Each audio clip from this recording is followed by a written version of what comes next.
Good evening, guys. So today is the third of a series of wealth management for working professional sessions. So we had already completed the last two sessions. So now we are going to recap what we have exactly last time discussed. Just a quick recap. So basically, wealth management is a matter of choice, and it is between the individuals how do they choose. So India's wealth pyramid, as we discussed, it is highly skewed. 93.3% of the population is having less than $10,000 income, whereas people with more than $100 million income is 760. And the next slide will make it a little more clearer. So about the definitions, ultra high net worth individuals are those people who have more than 10 crores of investable surplus. They are considered to be ultra high net worth individuals. And whereas high net worth individuals are basically who have investable surpluses between 1 to 10 crores.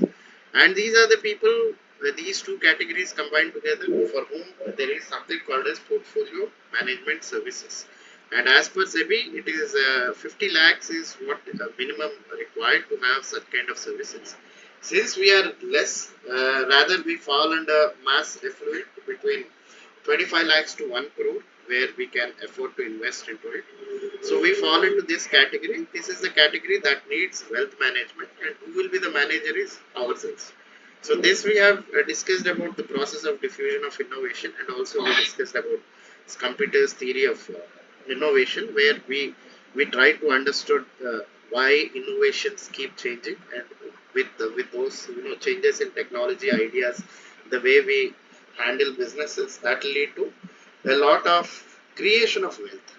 And the new kind of technologies come with a new order, which will replace the old order. Old order have either choices, either to join them or to beat them. If they can't, then they have only one option called as joining. If they can't join, then they will remain laggards, and they will be, we have seen, we discussed about many companies otherwise, like radio brands like Murphy, or TV brands like Onida, Western, all those, how they have totally got destroyed and demolished. And also we discussed how brands like Samsung, LG, and Sony, with innovations, they could sustain. Then it's the factors that determine is economic demand and supply. Rest are enabling factors. Whereas villain is basically inflation, hero is you. And we will be discussing a little bit about, already we have discussed about religiosity and wealth, and then millionaires and the case studies, and also strategies and mistakes by high net worth individuals. So going forward, regarding me, I'm a 2000 batch IRAs officer, currently posted as FINCO construction. I have a lot of qualification, which includes BSc, ICWA, company secretary, LLB, MA History, Psychology, Economics, MA Development Studies, MBA Finance, PG Diploma in Urban Development and Planning. Recently, I've completed a program from IIT Calcutta called as Chief Financial Officer's course. And then the post I held is mostly throughout my career, it was into railways. Initially NF Railway, then East Coast, then later I went to Railway Board on deputation as Director Finance. From there I went to Ministry of Finance as a Director Policy in Deepak. So currently I'm in SAG grade, working as a FNC Construction Southeast. So we have defined what the wealth is, and then religion and religiosity, and how religion and religiosity, and the relationship between religiosity and wealth is being discussed. And later we have discussed about the composition of, various caste in India, and who the rich are, and what do they represent. And then richness and religion we have discussed. It's a interesting case study.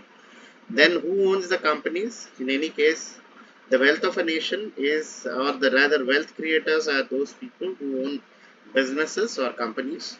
And since most of them, the private promoters who own 45.13 percentage of entire Indian companies. They are the ones who will be richest, obviously, and our slice will be much smaller in this entire pie, probably either in the mutual fund category or retail investor. So the countryside too is rich, and then we had a case study about Jewish billionaires, the chosen few by Marcelli Bozzini and S.V. Eckstein. Also, we discussed about what are the characteristics of rich people in India. Then the differences between the asset classes, which millionaire club, a global millionaire club holds and Indians hold. If you see, the major difference is they hold mostly asset or income generating assets like financial assets, and which gives them tremendous, access to wealth. Then when you see a typical Indian, the wealth held by Indians, can Anup, can it be please put under mute? Yeah, please put in mute. And then if you see the wealth held by Indians, mostly it is illiquid kind of a wealth, basically into property, either in the form of plot or in the form of buildings.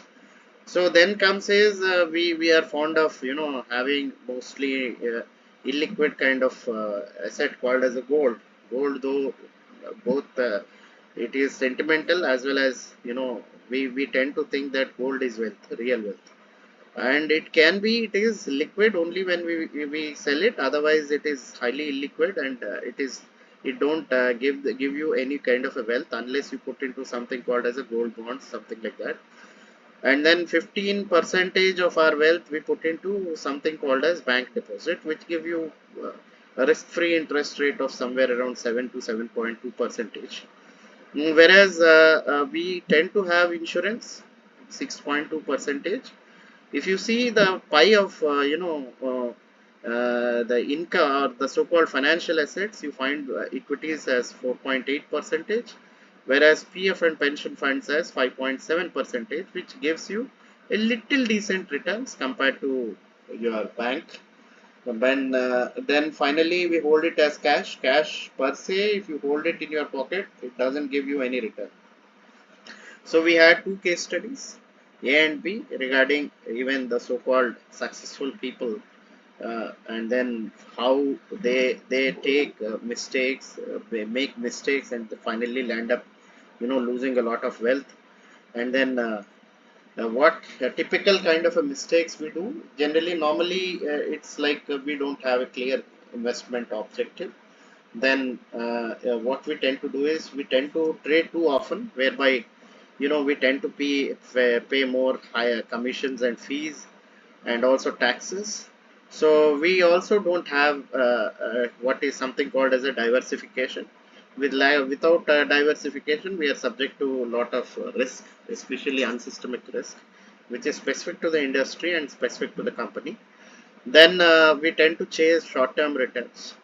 In the process of chasing short-term returns, there is a beautiful quote by Peter Lynch, called as see, this strategy is called as cutting the flowers and watering the weeds. So then we time the market in such a way that we tend to put our money when the market is on a high, and then later, once it goes down or market is down, we tend to lose whatever we have invested, and then we lose interest in the stock market, and we tend to think that it is a gamble. And then we ignore something called as inflation and taxes, and then we tend to take serious too seriously the advices given by the friends, relatives, advisors, or stock analysts, or even the media, social media. So without doing any proper study, that is one of the major mistake. And then taking noises, especially by intermediaries like brokers, broker houses, analyst groups, media, social media, everybody too much seriously. We tend to because that is how they pitch. That's a marketing pitch, and you have to be very wary because it's your money. So if you want to have a proper kind of investment, naturally you have to do a careful study before you invest. Then we tend to emphasize on too risky stocks, especially the penny stocks and stocks which are underperforming. and sometimes you see that they are in upper circuit, maybe few days continuously. We tend to think that they may outperform the rest, but that is one of the major mistake where people like us, we tend to lose our money. Then we discussed about something which is often happening right now, which is called cyber attack, leading to loss of our wealth, and be wary of various kinds of frauds, especially electronic or otherwise. So what is the perils of a high network individual is like tend to put 85% of our wealth into physical and real estate, which is, as we discussed, it's prone to so many risks, and also you are sinking, it's a dead capital, and then it is very easy to purchase, rather it's highly difficult to sell off. And again, there are so many charges which are inbuilt, which you need to pay, and as an investment class, it's not a very high grade investment class. And then we have very less, only 5 percentage in terms of financial assets. This we need to shift to what global investors do have. So we have busted four myths about gold, and then real estate. Then the about real estate also I have shown how, how many years you have to wait. In India, typically it's the best is Vadodara. It's around, it takes almost 25 years to make up your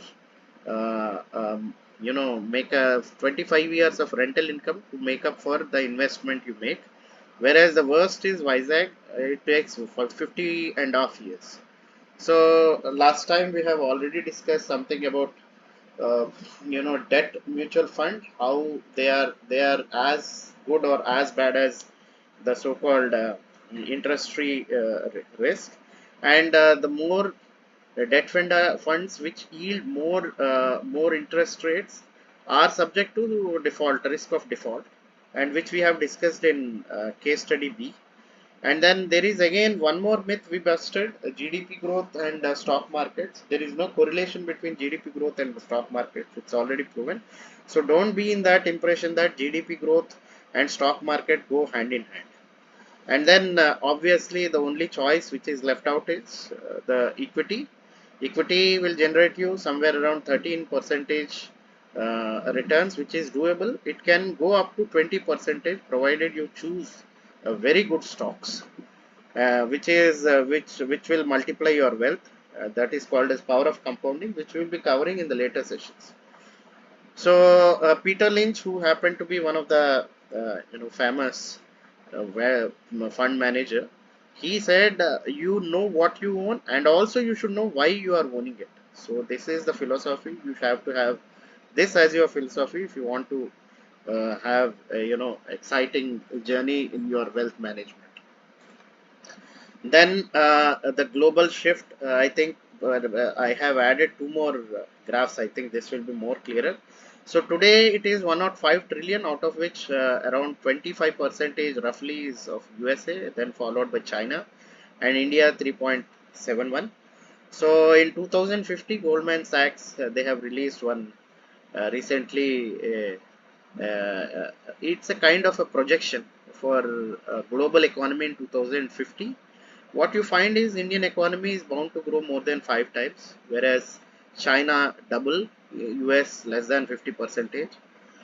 So carrying forward, why I am saying I have put this is, yes, there is a huge scope for growth in India, and then naturally the entire growth story of India is definitely, it is based on how the corporates perform.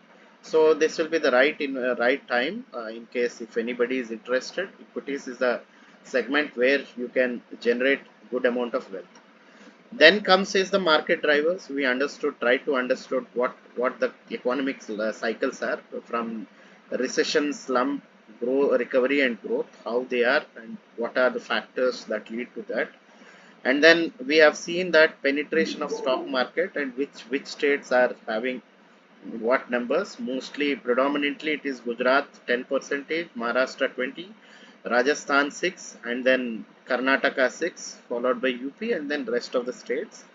and then the penetration is hardly 4 percentage, out of which 8 crore we have stock market users, and whereas mutual fund investors are only 3.5 out of 144 crore population, and in future to come this population is going to increase. That is the reason why naturally stocks also will grow.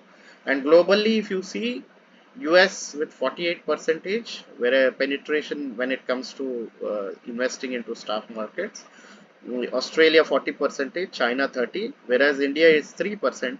3%, I'm anticipating that it may grow up to maybe 10 percentage in another 10-20 years to come. So what India borrows, we had a kind of understanding about the segments, finances where money is pumped into. Majority or almost 50% towards to home loans, and then almost a quarter into personal loans. The rest followed by vehicles, and then rest of the things. So then now from today it will be like this will be the you know from here we will be starting. So as of now, if you see the entire stock markets over all throughout the world is somewhere around 108.6 trillion, out of which 42% share is by US markets, followed by Euro, then China, Japan, Hong Kong. In any case, India is also there, but that is shown in something called as rest of emerging markets, 9-10 trillion dollars. Out of this, roughly we are between 3 to 4 trillion dollars. So this is what is the strength, and it is bound to increase even further time to come. Then this is the interesting topic for today, like risk and returns. First, let us understand what is a return. So anybody would like to say what is a return? Definition of return?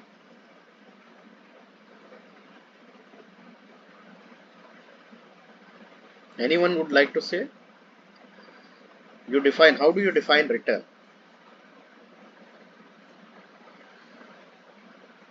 Anu, Kripa, Ramesh?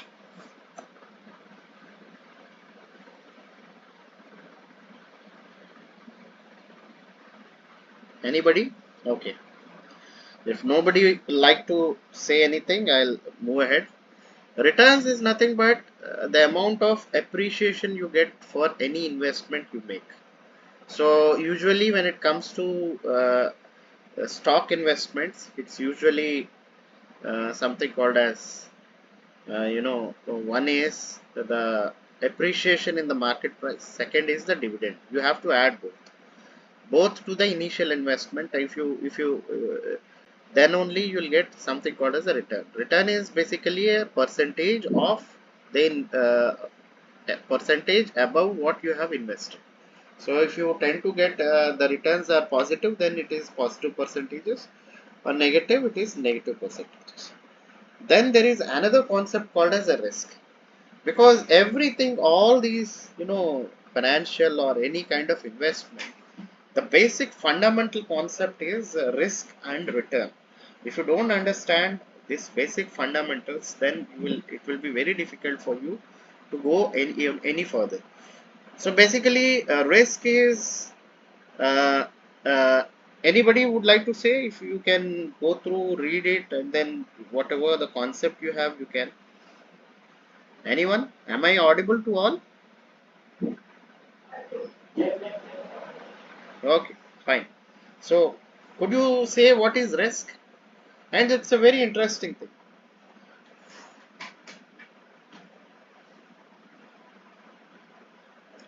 Anyone? Okay. So, risk is basically anything which is the definition given in the dictionary is possibility of loss or injury or something that suggests or creates some hazard, then the chance of loss or perils, and all these kind of a definitions. But actually risk is something which is negative or unfavorable or undesirable result. So That is what is called as a risk. Is a risk, uh, is do you call it as a villain or a hero? How do you rate it? Is the risk a villain or a hero? Anybody? Newcomers?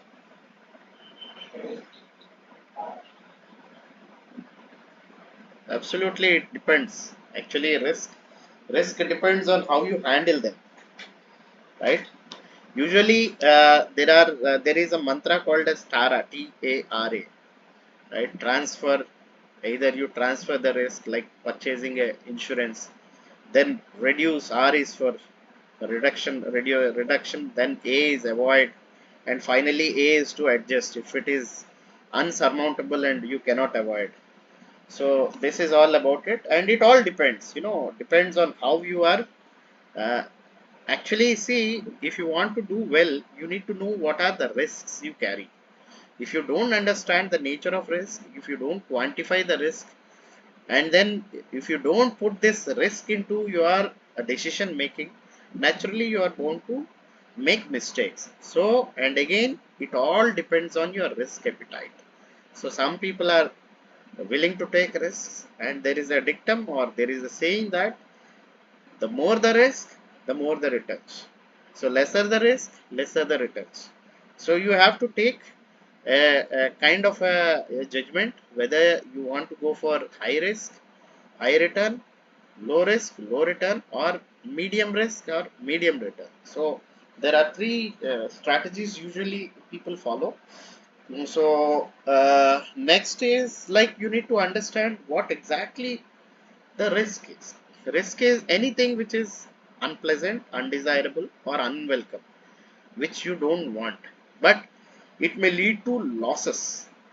If you if there is a risk, say if there is a you have a factory in X location, right? It is in a cyclone zone, and then there was a cyclone. So naturally, you lost like your whatever the investment you put in, that's totally gone, and then you have to again rebuild, refurbish, or again you have to put extra investment. So that will sink your whatever the profitability you will be having.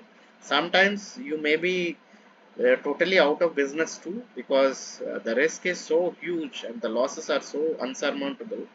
It may be beyond your capacity to recoup. So this is about a risk, and there is always a danger, and we need to know. Then there are various types of risks, and then one is a speculative risk. You know that, say, suppose for best example is lottery, and then you know that lottery is a pure matter of chance, and you are taking a risk. What you lose, you may lose whatever you have put. If you gain, it may be, windfall gains. So you tend to, that is called as a speculative risk. And this kind of a behavior you find when people invest into penny stocks. They assume that if I lose, I may lose whatever I have put, but if I gain, it may be windfall. That is a kind of a speculative risk.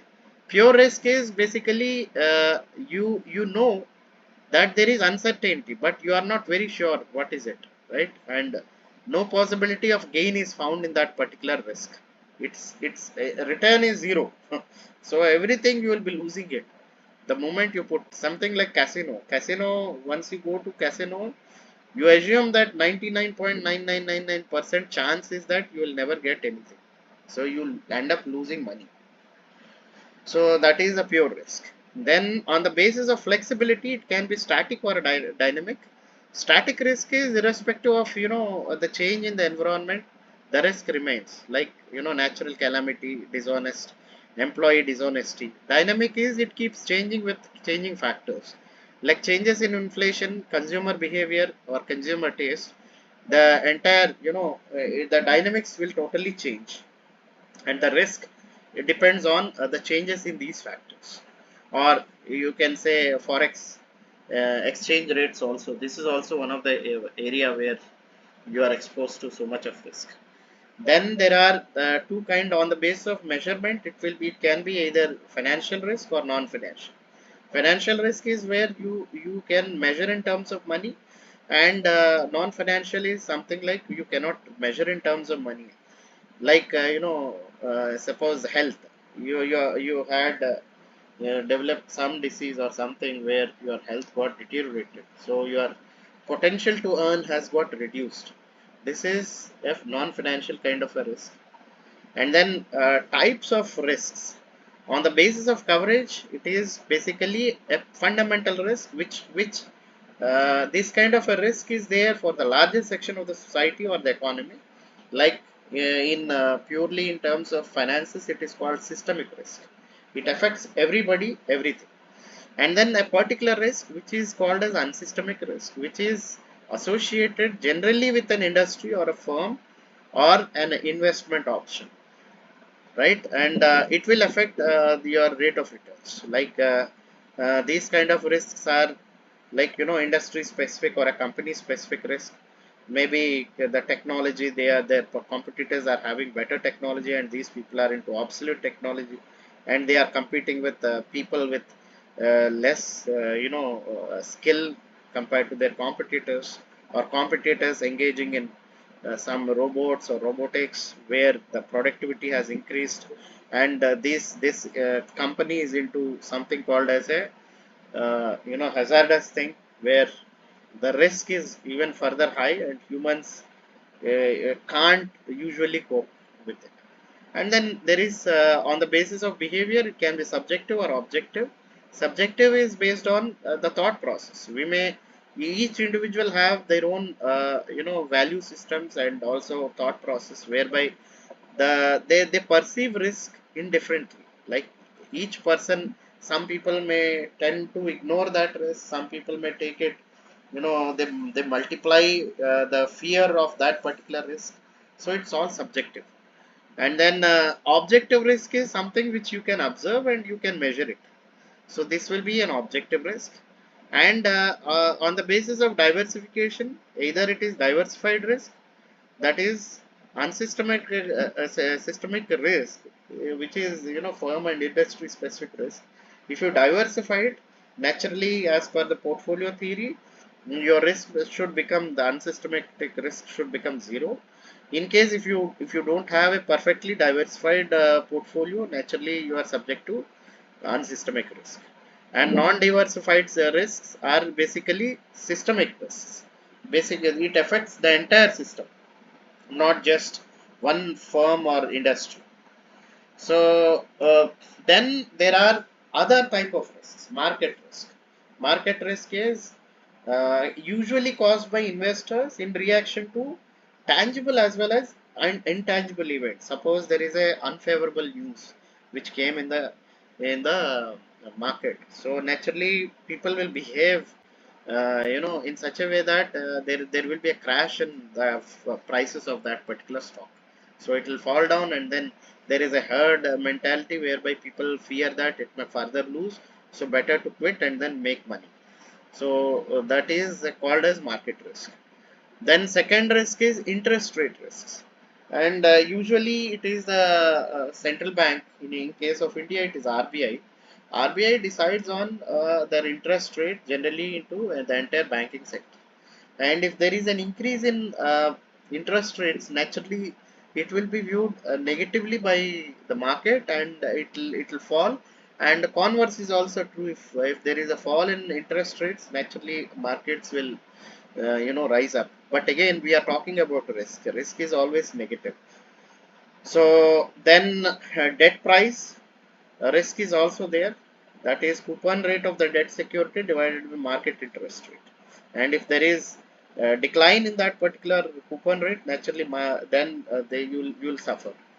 So then comes is purchasing power and inflation risk. Inflation, naturally, it will make things more costlier. The more the inflation, and there is a risk that you won't have the surpluses to invest.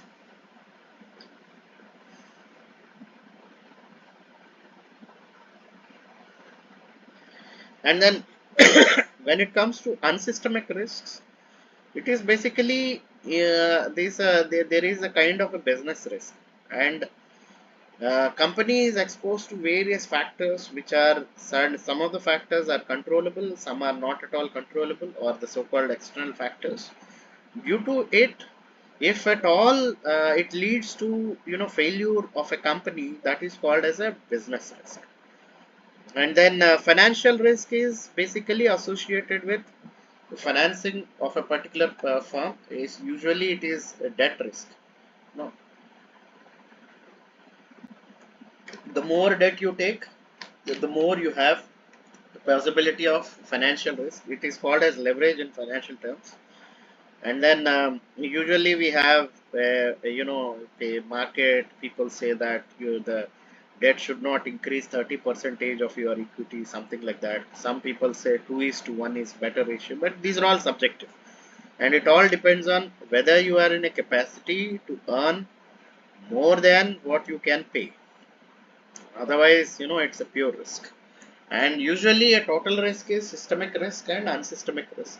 Systemic risk is something which affects the entire market as a whole, and unsystemic risk is the risk which is affecting a particular firm or an industry.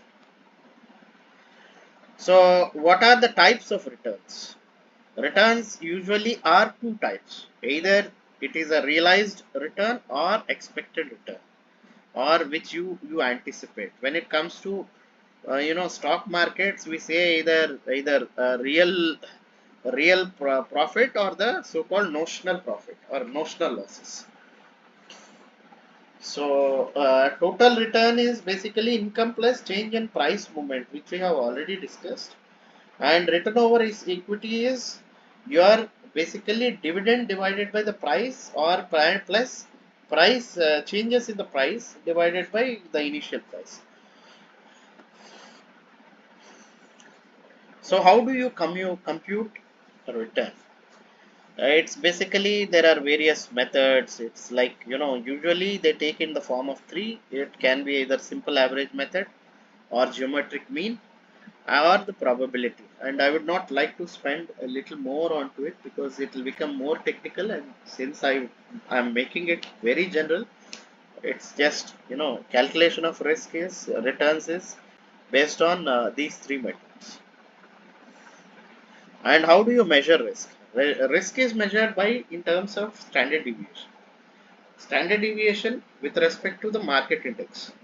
Say if it is Sensex 50 or Nifty, sorry, Sensex 30 or Nifty 50 or any other Nifty bank or whatever the index which you put it as a benchmark.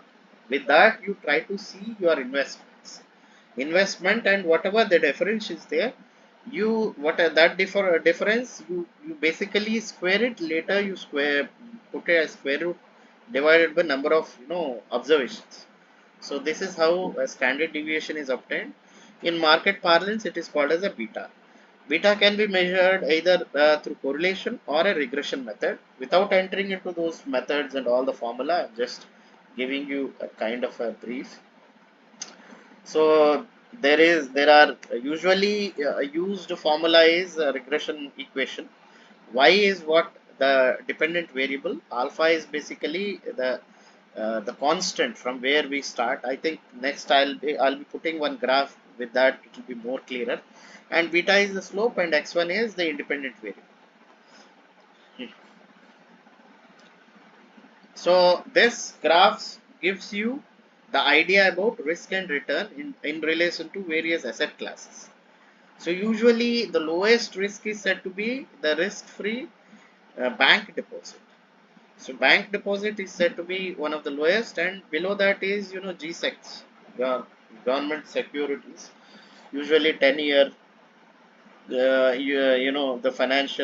in financial parlance, 10-year government bond rates are taken as risk-free interest, and bank deposit give you a little better than those things. Then if you see the public sector bonds, then corporate bonds are a little more riskier, so they tend to give you a better yields. Mutual funds comes into the next category, and the most riskiest is the venture fund. And all those venture funding, all those venture capitalists, they have a huge amount of risk, and most often the venture funds go into into losses, and one or two will give them the returns which they expect, in fact much higher compared to. Somebody is raising hand.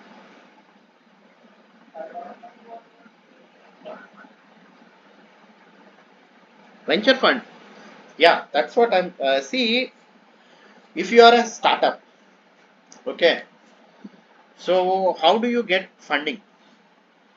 Basically you will start with your own money, or money from your own friends, family members, or somebody else. And many a times, whosoever your friend or within your circle, you will not have enough capacity to raise.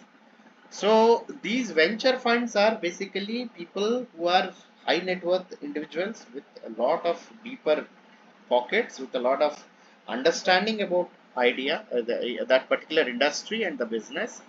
So they are willing to fund a particular business if they find it to be very, which has a potential to give them the returns they are expecting. And then usually, as per market parlance, they fund. If they fund, say you as a promoter, you don't put any money into it. Usually 80 percentage of your profit is taken out by the venture capitalist, whereas the promoter or the originator of the idea, he will be left out with the 20%. This is usual. Like, it all depends on the negotiation between the venture capitalist and the individual promoter or the idea generator. Is that clear?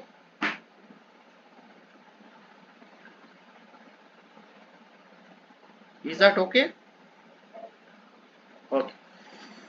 So when we discussed yesterday in the last session, we have compared the kind of assets which Indian high net worth individuals and the so-called global high net worth individuals. So you found most of their asset is towards the venture capital funds. They are into private equity, private debt, and all that stuff. So that is they take a lot of risk. That is the reason why they get high returns. So again, as I said, risk and return is a matter of your behavior or your risk appetite, your thought process, and you have to be very clear what is your investment behavior. Accordingly, you have to adjust. So for that, you need to know whether you want to take high risk or low risk or medium risk.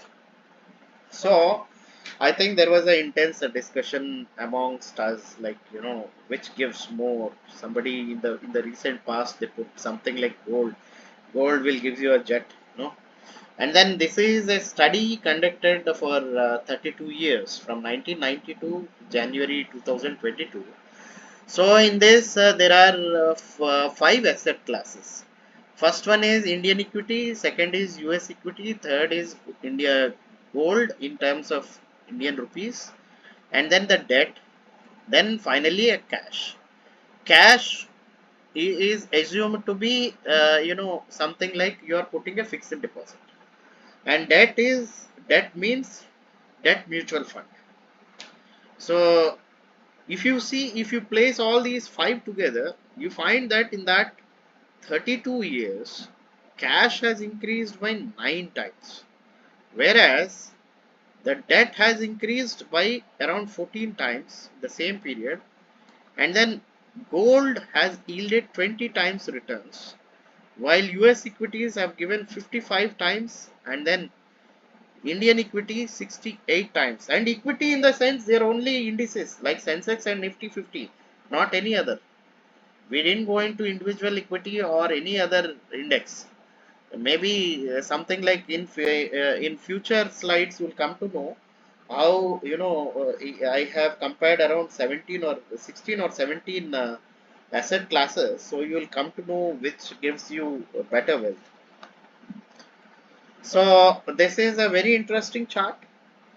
Like, this is how the in Sensex behaved from 1980 to 2023, the calendar returns, drawdowns are basically how low it went, and whatever you have seen is the returns finally you have got.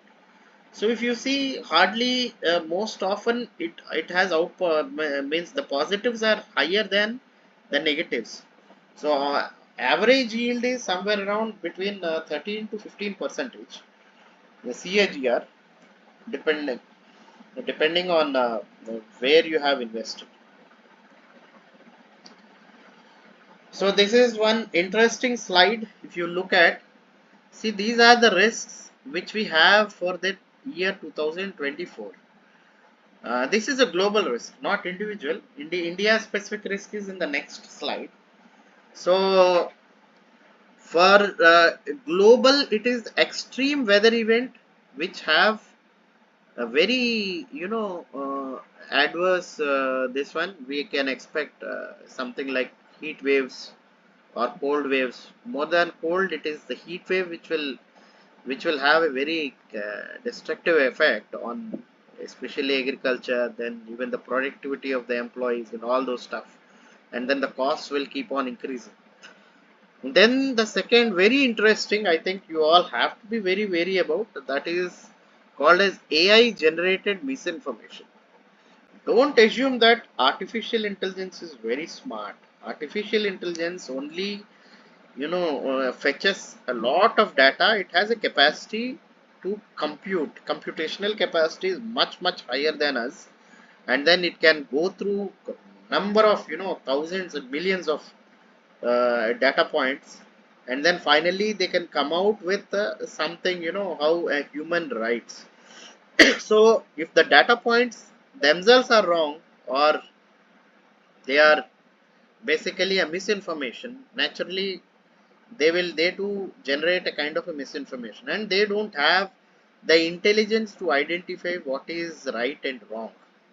They just purely produce the information whatever is available within their database.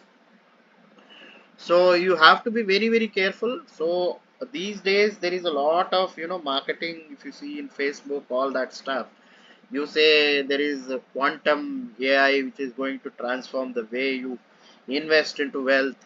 So if one information is wrong, if everybody commits a mistake taking a wrong stock, you also are doomed. So naturally you have to be very careful about this. Third is societal and political polarization, which we are seeing in India. In fact, indeed, this has been the trend throughout the world and more rampant in India. And this is one more risk. And the short term impact is likely to be very high. These three risks are very high impact risks. Then comes is the cost of living crisis, which is nothing but inflation. Inflation is another risk factor which affect all of us. So it has a moderate kind of a impact, so, short term impact, because RBI or central bank comes up with policies whereby they try to control inflation. So since it is controllable, it has a moderate risk, and all three, though the first one is not in our hands, so it naturally have a very high risk. Second one also, yeah, that is also not in your hands, whatever the data which AI has it. So based on that, and then whosoever are feeding that information, and unless they basically sanitize the data, otherwise it will lead to a lot of havoc. Then when it comes to polarization, in any case there is a risk, because parties, they want to survive and stay in power, so they resort to all these things. So this is bound to increase even in further time to come. Then cyber attacks, which I discussed in the initial starting slides. This is one more area where we are all vulnerable, and we are all, we at one stage or the other we will be victims of this, and be wary of it.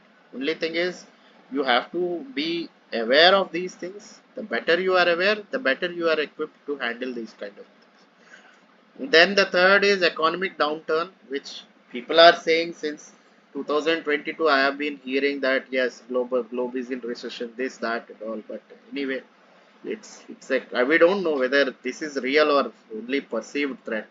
But yes, it is also having a moderate kind of an effect.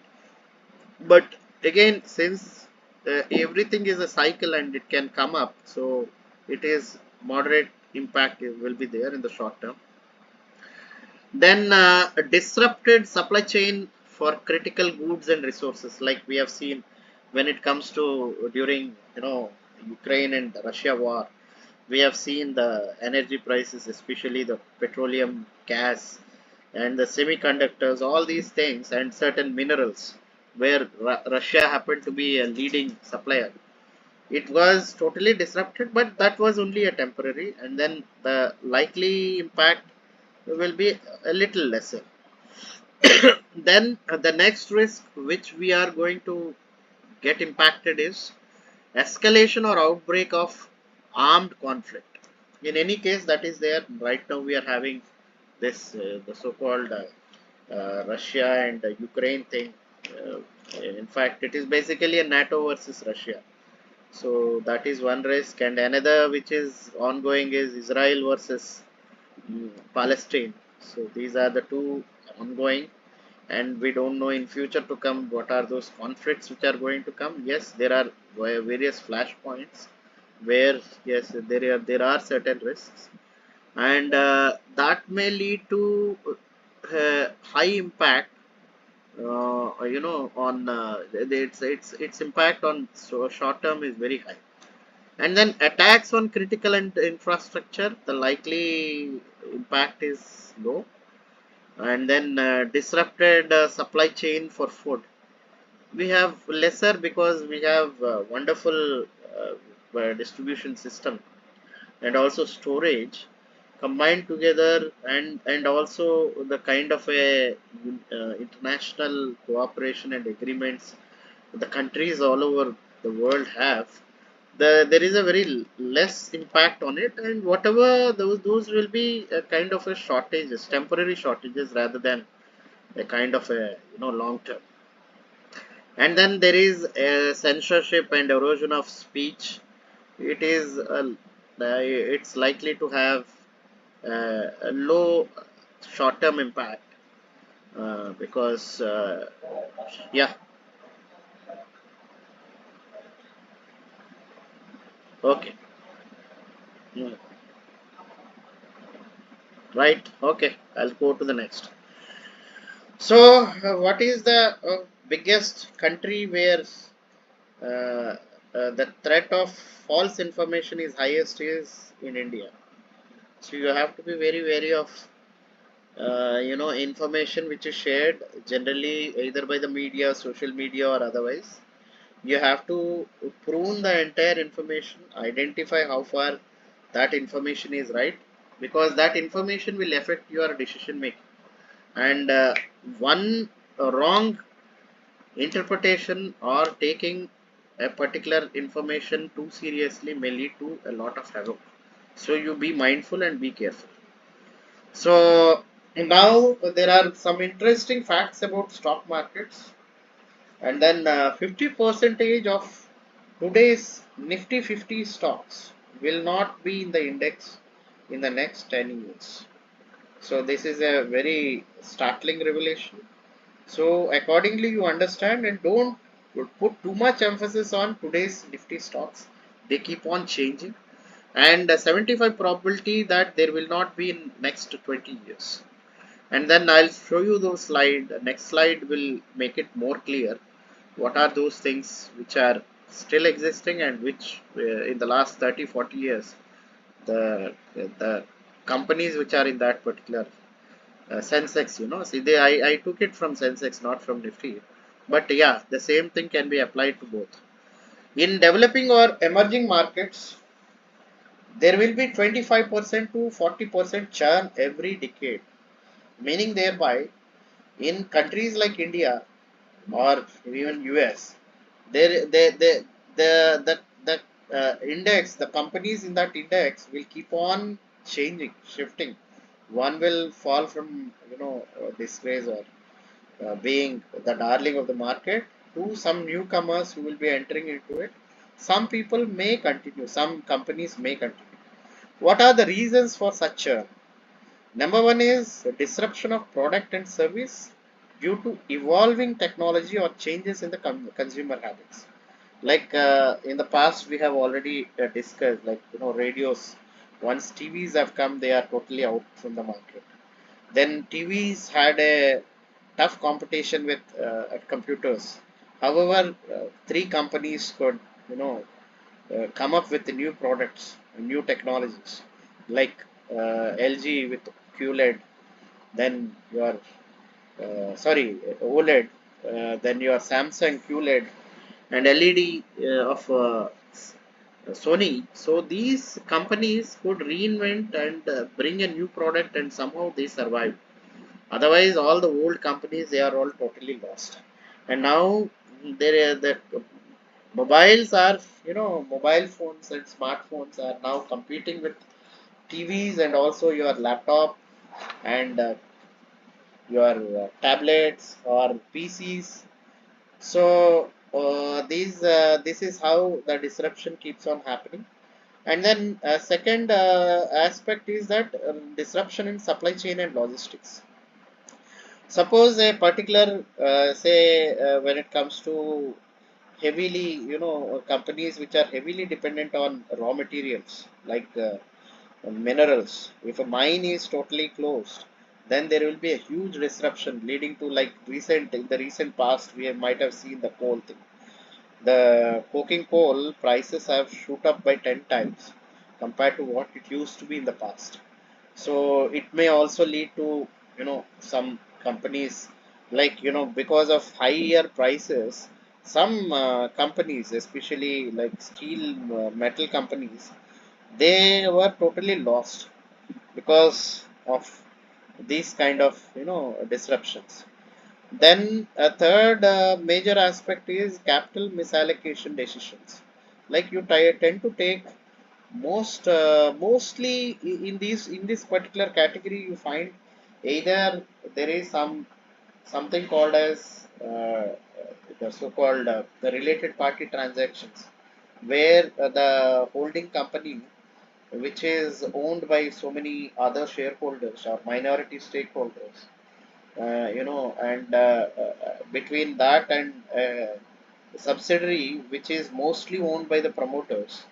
And if you see most of the companies which got collapsed, be it Satyam or the so-called Cox and Kings, all these companies, they're all because of a capital misallocation. Or else another area is like Amtech Auto, which has collapsed because of, the so-called very aggressive mergers and acquisitions without taking into account the factors, synergies, then how much, how how quickly they may get back their investment back. All these capital misallocation, and in the process of taking too much of debt, that may lead to problems. So we need to be wary about those companies whichever are trying to, do some such kind of capital misallocations. And this is one of the reason when they fall from, disgrace in the market, and then they are no more sought after by the market as such. And then there is a change in the management team. Then the management team, whosoever, they are not up to the mark compared to the previous the management, and they may take some decisions which may go against the company, and later it will affect their top line as well as bottom line. And then the fifth is related to complacency and lethargy. The best example is Nokia. Nokia at one stage, it was leading the entire market, and they were quite, sure and quite comfortable with the mobiles which they have made, and they failed to switch over to something called as a smartphone. Apple, along with LG, Samsung, these are the two companies which led the pack, and finally Nokia is now nowhere. So this also leads to, a similar kind of example is with when it comes to India, it is Hindustan Motors. When Maruti and other companies started coming, they failed to evolve. And, because of complacency and lethargy, they are totally lost. So now you see this. This is the composition of the Sensex over last 3 decades. If you see industry, it is divided into certain segments: industry, finance, then information technology, FMCG, energy, metal and mining, hospitality, and then engineering. Initially, this you find food and hospitality in 1998 having two companies, one Nestle and Indian Hotels. Later, they are not found in the entire the in Sensex in 2008. Next 10 years. Then in 2018 also they are not found. Similarly today. So if you see when it comes to engineering, L&T still is continuing. That is the only company which was existent since 1998 till today. Then if you see that industry also more or less from its initially it was having a major chunk to even today it's okay fine, and some companies still continue like Tata Steel is always there. Tata Steel and Motors are always part of this index. Then, if you see the finance is the area where the number of companies are increasing in the Sensex. So, similarly, if you see this energy stocks also have got dwindled from initially 6, 7 to now it's only 3. Whereas FMCG, if you see, is still the ITC and Hindustan Unilever are still continuing. They are still ruling the roost. Then when it comes to IT, yes, Infosys still is continuing and it has added few more companies. Whereas MTNL and NIIT, they were, and later Satyam, they were totally out from the Sensex. So if you, this is how the churn keeps on happening.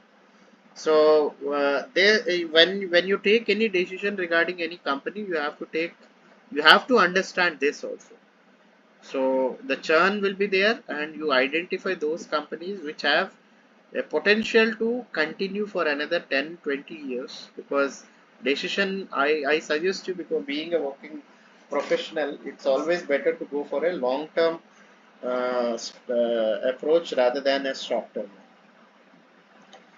So, for those people who have not much of an idea, these are the top stock brokers in India. Zerodha is number one. Then comes is ICICI Securities, Motilal Oswal, Angel One, Kotak, HDFC, Grow, SBI Securities, IIFL, Axis, and so on. The list is there. Then a very interesting. This is one. Edelweiss has given some assessment in the early part of 2024 that the themes which you have to look into is the manufacturing, real estate, capital goods, and IT sector. And they were assuming that the earnings growth was 15 percentage in 2023 financial year, and it would increase to financial year 24 up to 20 percentage, and in the next this current year it was around 14 percentage. That means you can expect a dip in 6 percentage.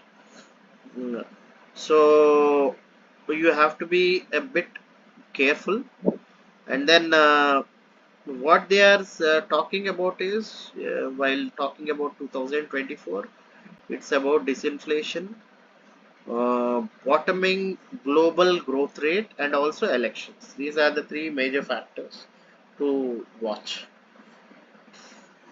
Then again, now comes is the investment philosophies from the legends. In the next session, I think I'll cover something like maybe some discussion about Warren Buffett, because he is the most successful of all the investors who have continuously since last 20, 30 years. He has been in the top position, top 10 rich in the entire world.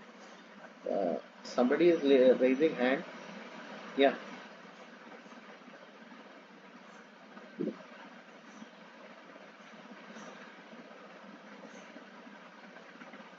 Kripa bhai, Kripa, you have raised the hand. Anything? अच्छा उसको अन उसको ये कर लो. Otherwise, yeah. Okay. So it will be interesting. Like, see, very interestingly, Warren Buffett is the kind of investor who never uses computer all the so-called new technologies. At the same time, if you see his entire portfolio, he doesn't have anything called as a new gen technologies. Simply, he still continues the old ways. He has a fundamental core philosophy, and then which is quite interesting. I thought to put it, but somehow I missed to put those slides also. Anyway, next session I'll cover in detail. So what does it say is, Benjamin Franklin said, an investment in knowledge pays you best interest.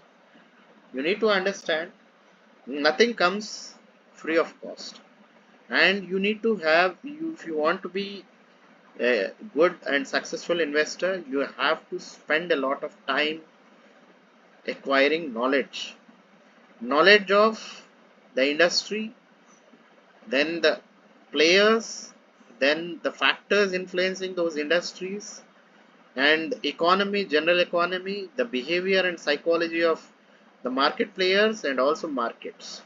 So without that understanding, you cannot have any kind of a investment. So you have to be very careful about it. It's not a child's play. It is basically, if you don't have a proper knowledge and understanding, it is more like a gamble.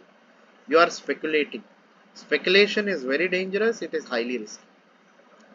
Then Warren Buffett's core principle and philosophy is that you invest in those companies where you understand the business. Suppose you are into a technology, right? Say into electronics, and you have he says that if you want to be an expert in that, you need to have at least some 10 years of experience where you have fair amount of idea about what the entire industry is, who are the players, what are those various kind of technologies, how each are placed, what are the factors influencing that particular industry, then what are the forces, like Potter's five forces. That in future to come, I'll put all these industry analysis separately. So these all things, unless you have a fair amount of idea about this, and also what kind of it should also have a very favorable long term economics. Like that, you have to invest into those industries where the technology or the life cycle is so long that for next 10, 20, or 30 years still the company should be exist inexistent, and those companies or the products are still in usage. So for example, he has invested into Coca-Cola, then Union Pacific Railway, and then few railway companies. He knows that yes, irrespective whether we are existent or not, these kind of companies are going to continue. And he is very, very wary of technology, because technology keeps changing, and high technology have high risk, and a new product will come, then that substitute will attract more traction, and finally you lose whatever, the business will be totally lost, as we have discussed in case of televisions and radios. And then third is, you need to have able and trustworthy management. And then Warren Buffett said that unless the quality of management is good, and if the stock that the prices fall, you better go into such kind of companies where the managers are too good, and they are trustworthy, and also they are honest and competent. Otherwise, you don't put into those companies where the promoters are very dubious, the directors don't have the skills to compete against their competitors, and all that stuff. Then the fourth one is a sensible price tag. And what he says is he's a champion of something called as a value investing. He says you have to take the great companies, take on those great companies which come with a attractive price. Or whenever there is a fall in price, say 30-40%, and then you know that this company is a very good company. The moment it falls, you have to purchase it. He goes contra to the market. See, we as an investor, investors have a herd mindset. They don't think. They think only after some time whether they did a right thing or not. So we tend to invest if there is a bull run. We tend to go and participate in the market because everybody is purchasing a particular stock. And when there is a crash, everybody wants to sell it off. Nobody has the patience. So what he says is everybody needs to have patience. It's all you need to understand. To be a very successful investor, you have to understand the business and the psychology of investors and investment in the markets rather than understanding the so-called finances of a company. And then a true great business is that has enduring moats and that protects excellent returns on invested capital. What do you mean by moat? Moat is nothing but a sustained competitive advantage. And if you see the Japanese companies, they have pursued something called as increasing the operational efficiencies. They went to such an extent that they have ensured that there is a very high amount of quality control, the so-called Six Sigmas, Kaizen, continuous innovations, inventions, and then they kept on reducing the prices. And in the process, many of these companies after 80s, Japanese companies totally lost the game, especially to the American businesses. For a simple reason that they thought that increasing efficiency is endless. It is not endless. It has a limit. कृपा भाई को थोड़ा mute कर दो. So they are not endless, right? So to be very successful, for example, I'll quote one American company by name Nvidia. I think you all might have heard. I don't know how many of you know about it. Nvidia is a company which is having around 48 percentage so-called profit margin, whereas Microsoft has 36 percentage. So this is the margin that gives them the kill. They have internal huge surpluses. With that, they can expand. They can put more money into it, and whereby they get more profitability and they grow much bigger. So that is the reason why most of the large companies in the world are US based, be it Amazon or your what is that Amazon, Nvidia, your Walmart, then Apple, and all these companies. They are much bigger than many of the their market capitalization is bigger than many of the economies in the world, except for maybe probably Chinese. And even this Apple is almost near to our Indian GDP. So rest of the countries, you just imagine they are smaller than those corporations.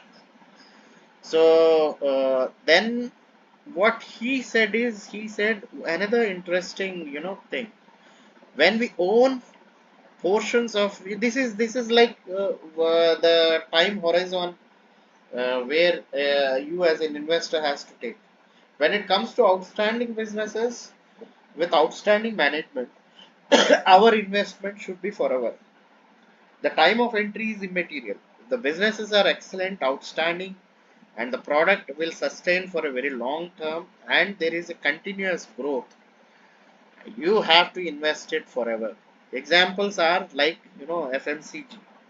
fast moving consumer goods or food and beverages, there are certain, these are called as defensive companies, where the demand will be stable irrespective whether you want to uh, you know irrespective of the kind of demand, you mean to say, I mean to say that, irrespective of the economic condition, these companies will have constant demand, and as long as the population keeps on growing, the demand for these products also will keep on increasing. Then second one is, when we hurry, this is a very interesting quote. Like, most often, this is the behavior of those people who fail in the market. That is like, when we sell great companies in a hurry to book profits and tenaciously hang on to the business that disappoint, is like cutting the lowers and watering the weeds. So, for example, like say we as investors, even I have adopted this business strategy, like investment strategy. What I used to do is, I used to think that yes, business is all this stock market is into cycles. It is sinusoidal, so there will be peaks. There will always be troughs. So every in a year there will be such three or four such kind of waves. So you can make money at least to 20%. I used to put 20 percentage as my minimum. What do you call profit which I am expecting within the short term. So I used to sell off those companies which were performing, which have just started the bull run, which went to 200, 300, or 400 percentage run. And then I was hanging on to those stocks which were, not doing well, and then they were going down, and then they are continuously into the southward direction, southward movement. And finally, it led to a huge amount of losses, and I had to book somewhere around 13 lakh losses because I was following that particular strategy. Then later I realized that it is not that. The companies which are doing great, they are the ones who are going to go up in the bull run. And even if there is a crash also, you need not, sell it. Rather, you wait. Yeah, the whatever the correction which the market takes is maximum 50% correction. So later it will bounce back, and that bounce back will be much higher than the crash generally in the market. So you need to understand this and follow a strategy which, Warren Buffett, and be wary of these kind of strategies. And then there is one more very interesting quote which you all have to follow it. Be fearful when the market is greedy, and be greedy when the market is fearful. During bull run, be very careful, right? That is the time when most of the people make losses. And then in during bull run, every stock tend to perform, and there are certain stocks which are operator driven in the pursuit of our greediness, and then to get rich quick. What we tend to do is, we tend to invest into those stocks which don't give you returns. These are all temporary kind of a thing, and they are operator driven. When they are going up, they are into always into upper circles, right? So upper circuit, and during upper circuit you cannot invest into it because the prices are too pricey. The moment you put an order, there will be so many buyers, there will not be any much of sellers. And then even after market orders also you put in, even then also you don't. The moment you get it, that is the time which has reached the peak, and the fall starts, and you will continuously lose money. So, and especially during during the market crash, what we tend to do is, the moment price keeps falling. Recently it happened with Paytm. I invested when it is at the top. So it started collapsing. Initially, I put some more money, and then I waited till I didn't sell it because I know that one fine day it will also come up. Otherwise, the model business and all that stuff is very robust. So I continued with it, and there are many such kind of stocks. Recently, IAFL was there, like it fell down somewhere around 40%. Again, I invested into it, and you always have that kind of a contrarian strategies. So the biggest success of Warren Buffett since 1953 till date, he is the only person who have beat the market consistently, continuously. So what he does is he always go for a contrarian strategy, going contra to the market. When the market is on the bull run, he will not buy anything. Rather, he may book. Rather, actually, he generally don't sell any of his stock. He will keep holding it. He will wait for an opportunity. Usually, what he does is around 30 to 40% of his money he put it into the short term, the cash, the so-called, you can say that debt funds which are temporary which have a temporary cycles, maybe 10, 15, 20, or 21, or below 365 days cycle. He keep on rotating the money, get some money as an interest, and he will wait for an opportunity. The moment he find a very interesting company which he feel that is a very interesting company, he will naturally immediately he purchase huge amount of stakes in that particular company. And nowadays he stopped purchasing individual stakes, rather he is now purchasing the company as a whole. So these are the certain of the strategies which you need to understand and adopt, and this is the entire psychology of your market. Okay, it is of a particular individual stock. I'm not talking about uh, uh, you know the market as a whole. So during the stealth phase, they have given segmented the entire market, how it behaves, or the particular stock behavior into four phases. First phase is stealth phase. Nobody knows, nobody notices. Right? It goes very slowly. The people who are the promoters and certain smart investors, these are the people who know about that particular stock, and they know, and they keep on working on it, and they are least bothered about its market cycles. So there will be a stage initially, it will take off very very very slowly, and then once it take off, it gains the attention of one media or even the analyst. More than media, it is the initial attention is by certain of the analysts, some stock analysts, or some market gurus. All these people, they keep on tracking them. So they will generally identify, yes, this company is doing consistently very well for a fairly long enough time, and it is time to take off. At that time, they will invest. They, along with institutional investors, since they have a huge battery of so-called stock analysts, they invest heavily into it, and then institutional investors are the ones who initially start. Then comes is the first sell-off. If you see the first dip in this red line, that is basically a bear trap.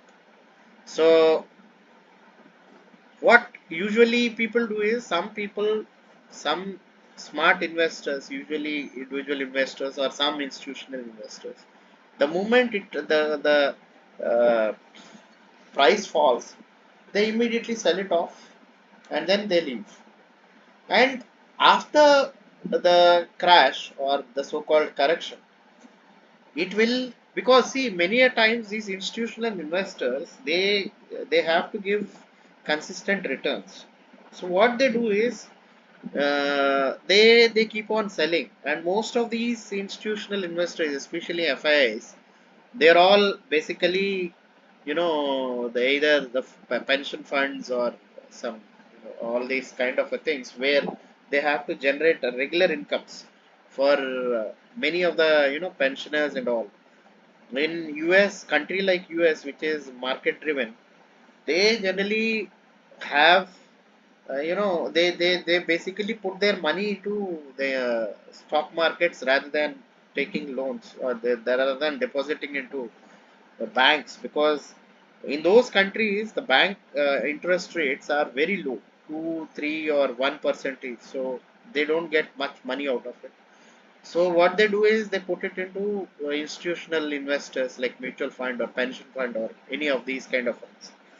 And also, it is mandatory for mutual fund agencies to have a liquid cash, because nobody can control the redemptions, and to maintain certain cash, they have to book some profits. So what they do is they book the profit, and then that money will be distributed and some portion will be again reinvested. So later, during the awareness phase, once the thing, there was a bull trap, bear trap, then it will keep rising. Once price started rising, that is the stage where media catches attention. Once it catches attention, it keeps on, driving crazy. They keep on with coming with a lot of coverage, reports, and this is the area and stage where people like us, investors like us, keep, getting attention towards these stocks, and immediately we tend to put money into it. The moment media comes in, the the especially the buyers will keep multiplying like anything, and that lead to a lot of enthusiasm, later greed, and then into delusion. And as if, if you don't invest, you will miss the entire buzz, and that buzz will never come in next 10, 20, 30 years to come. So these kind of pitching up will be done by, one is by media, another is by the analysts, then even stock broking houses, all those stuff, and then people tend to become so mad. Finally, they put all the money and they go into a new paradigm when the stock goes to the all-time highs, and then comes the so-called crash. Once it crashes, many people who wanted to invest into it, they find it as an opportunity. What they do is, while it is crashing, we will tend to pour more money into it. And then those investors who thought about purchasing, now they enter into it. There is a phase called as a bull trap, where it gives a feeling that the stock is going to perform better, and it keeps rising a little, because nobody has seen what is the future. So naturally, we tend to put money into it, and finally, there will be a big crash. It keeps on going down. The moment the crash comes, people out of fear, they keeps selling it, and that will lead to capitulation, finally into despair, and it goes to so rock bottom that it will be totally gone, vanished, and finally it will go back to the mean, return to the mean. And this is how, this is a stage of bubbles, you know and this continues. Different stock have different cycles. Some stocks may outperform, they may have multiple stages of bubble and busts, and some companies may have only one, and after that it is totally bust. So be careful. This is what is the behavior of the market. You need to understand how the markets behave very wildly. And then there are various philosophies adopted by traders and investors. Some people say the market timers, they always time to they always time the market, especially entry and exit. And there are two kind of strategies. One is the so-called momentum strategy. The other is fundamental analysis strategy. Momentum is nothing but they go by the charts, the past behavior of, price movements, price and volume movements. They track, and there are so many indicators which gives you some idea when it's going to go up, what will be the support line, what is the resistance at which, the stock will not move. And there are so many patterns So they follow something called as technical analysis, and then these market timers, they try to time it when it is trying to rise up, and many a times they sell when it is at the peak. And since nobody can predict any future, that success of technical analysts is around 80 percentage, and then 20 percentage, when they lose very badly. So this is one strategy. Usually they follow something called as either intraday or short term. And as per SEBI report, 90 percentage of the so-called derivatives trading, they are all end up into losses, and the rest 11 percentage, it's not that they are making booking profits. If you add all the costs, like in terms of margin money, all that stuff, they also end up, majority end up into losses. And this the short term, when it comes to short term trading, other than derivatives, the normal usual stock trading, 95 percentage of people, they lose money. Only 5 percentage they consistently make money. So you need to understand the pitfalls. When it comes to long term, there is a very high chance that yes, you'll accumulate and multiply your wealth. Then second is, there are another two strategies, which some people called it as value investing. The other is growth investing. So in case of value investing, they try to find out a stock which is good, and then which has fallen by say 30 40 percentage. And in that there is one very excellent book written by Graham, who's that? Benjamin Graham, Ben Graham, okay, who happened to be the guru of Warren Buffett. He wrote something called as Smart Investor. He came up with a very interesting idea called as value investing. Value investing is nothing but it is a strategy in which fundamentally a good company is purchased at a very attractive price. Like when it falls down, then you tend to purchase it. So this is one. This is called as value investing. The other is the growth. growth growth investing. The growth stocks are those stocks usually into the high technology, where they are in the growth phase, or as we have discussed in the past, the cycle of any industry, it starts with the birth, then there is a growth stage, then there is maturity, then decline and death. So those emerging industries or technologies, these are the technologies. Initially, they will be loss making, and then there will be a lot of growth potential, and then they keep growing. And what once the takeoff stage comes up, that is the time when people invest, and it grows so rapidly that many of the technology companies, they have grown 40, 50, 60 percentage or even more. Recently, Nvidia, in last 2 3 years, it has grown around 200 to 300 percentage. So these are kind of a growth stock irrespective of PE values. Usually, some people adopt, like, we will purchase when the PE value is low, and then we will quit when it is on a higher side. So this, I think, we all keep listening in the news channels, newspapers, otherwise in discussions. So basically, this and also it was busted as a concept by a lot of research, especially if you read Saurav Mukherjee's Diamonds in the Dust. These concepts are busted, and there is nothing called as timing if you are going for a very good companies. And timing matters when you are a short-term trader, or you are into something called as derivatives market, options and futures. They are highly risky, and you have to be very very careful. Then there are technical analysts, as I have told you, and then fundamental analysts, they usually do this value investing. Then value drivers across the cycles and sectors are totally different. And then what drives a particular company? This is a very interesting slide which will give you a lot of insights, like what you have to look at different kind of companies in different life cycles. If you find a young growth companies like technology stocks, what what drives the value is revenue growth.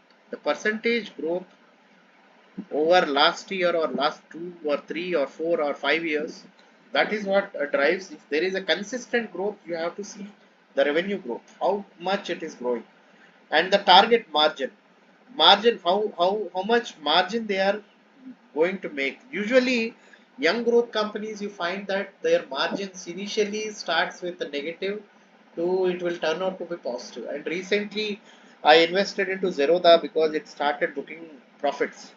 Till it booked profit, I didn't, because many a times all these companies, whichever they the so-called unicorns, majority go bust, except for very one or two which tend to become a huge corporation at the later stage. Like during tech bust, you hardly find Google continuing its struggle. I think you might have also heard that Google was consistently was into negative margins, whereas now Google has around 24 percentage margin.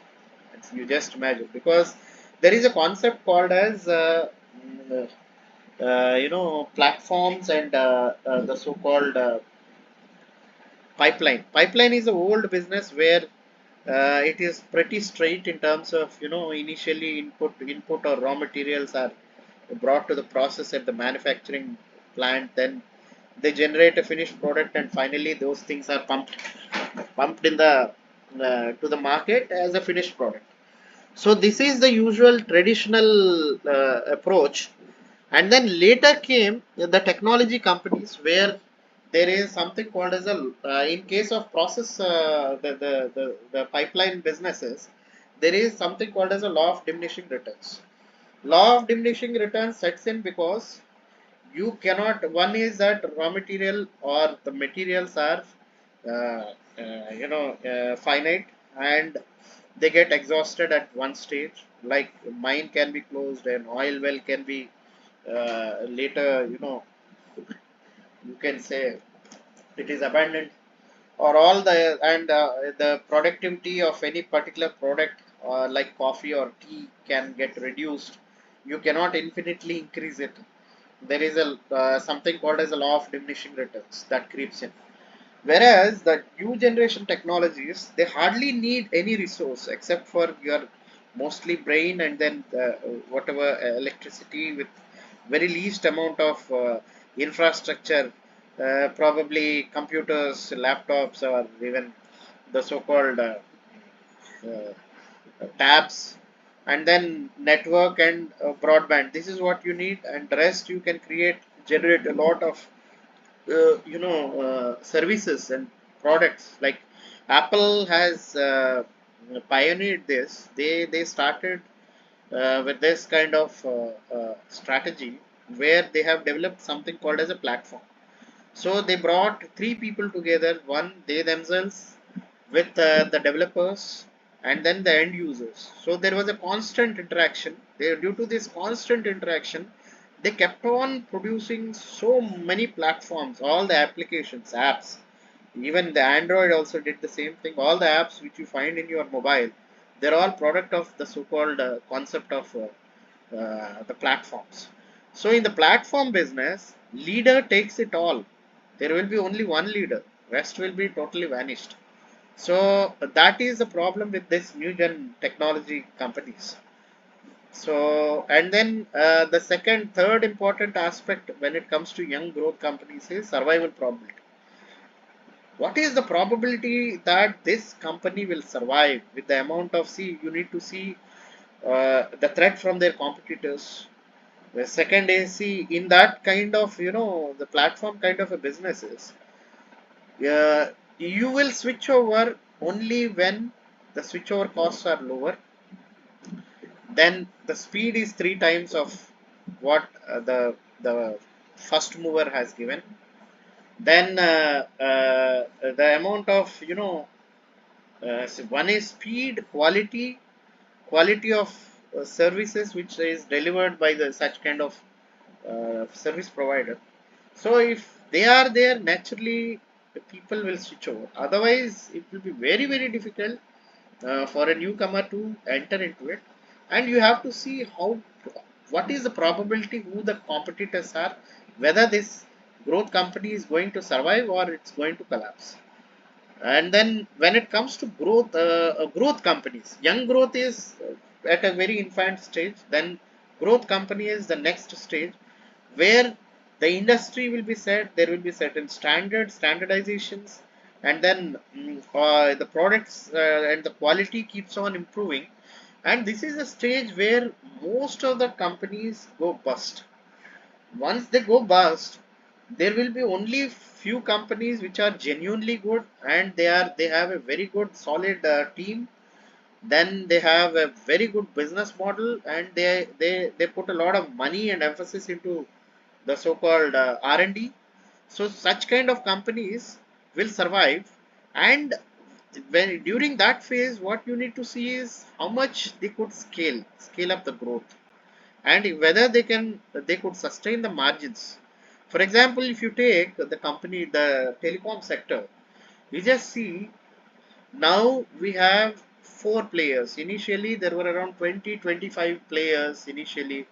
Then later the left out players are, now it is Jio, then your Airtel, Vodafone and Idea. These are the only three players which are left out, along with BSNL, which is almost in the deathbed. It's on the ventilator. So everybody, it's very doubtful whether they will continue or not. So now it may finally end up into a duopoly from a triopoly. So there is a chance. And then who is scaling up? Because during a particular stage, your market gets more or less moving towards the stage of saturation. And how much growth potential is there, you need to check. And what is the, whether they could sustain the margins. This is the another aspect. Then comes is the mature companies. It is a phase where, the players become less, and then they will go for consolidation of businesses. In this phase you find a lot of mergers and acquisitions. Companies will try to purchase other companies, or they will bring up certain products which will, throw the others out of market. So in that, what you need to see whether operating slack, how much, operate that that the growth is possible in terms of numbers, that quantity. Then financially, financial slackness, and the probability of management change. If the management changes, naturally, if the then there is less scope for the company to be performing better. Then there is something called as a declining companies. In declining companies or any industry, as we have discussed, like say radio, TV, all those stuff, refrigerators. There, what you have to see is you have to apply the principle of going concern value. What is the value if you, if a company is being sold, what will be the value it derives? Then what is the probability that it will be defaulting? And what were the consequences of such default? So if you happen to put money into such kind of companies, then you have to take these three into consideration. For example, I have invested into two companies called, one is Alok Industry, the other is Future Group. So it was over optimistic projection without taking into consideration all these things, and I end up into losses, around 3 to 4 lakh rupees only into these two companies. So you have to be very careful while choosing such kind of a companies. And the other one is, I have taken this Gitanjali Jewelers. one lakh is totally gone, vanished. So then financial services firm. There are, so this is one area very interesting. If you see broader terms, even Indian markets or any other markets, the most of the benchmark stocks will be from finances, be it banking sector or NBFCs or insurance or any other, financing service providers. So what you need to see is what is the risk, equity risk, like risk of that company be getting failed, right? And then what is the quality of growth? In that quality of growth, you have to see return over equity, ROE. ROE should be more than 15 percentage.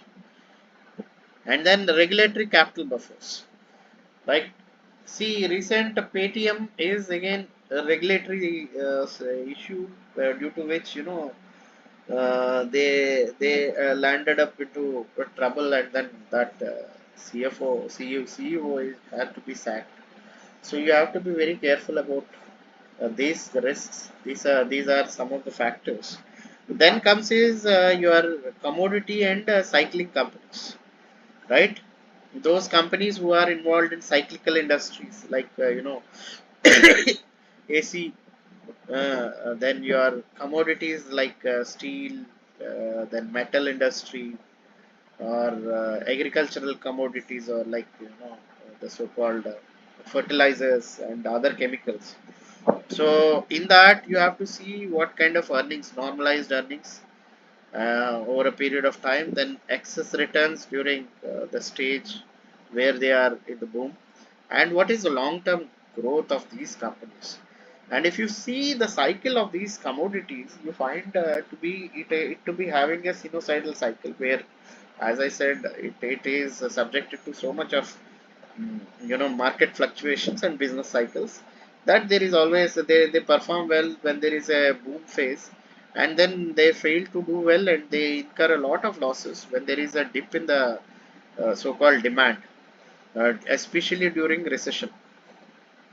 And then finally, it is intangible asset companies like IT companies and all. You need to know what is the nature of those assets and efficiency of investment in intangible assets. These are the factors which will drive uh, across various companies which are at different stages of growth. This is for today, and then next we will start with the next slide, which will be how to find undervalued stocks and all that stuff. So, any questions? Now it is open to public.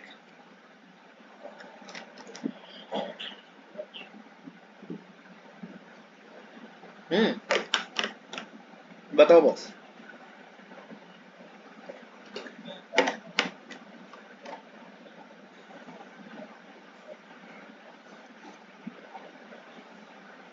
Pardon me.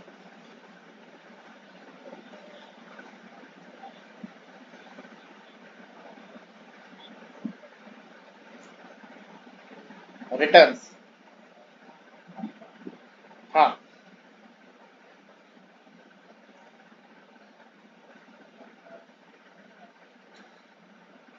नहीं, वो हम लोग उसका तो we are about to come to that. Actually, 13 to 14 percentage which I have given is assuming that you have invested into stocks which are index stocks like Sensex या Nifty 50 में है, तो that is what is the return. Not for every stock. Okay, not. हाँ. Hmm. अच्छा, let me go back. You just tell me what is that stock. Thing. इसमें ये नहीं.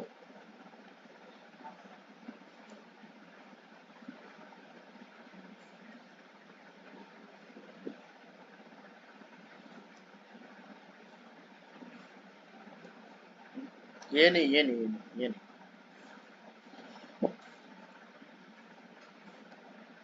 ये वाला, ये वाला, right?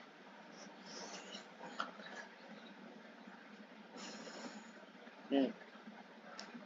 Right. Hmm.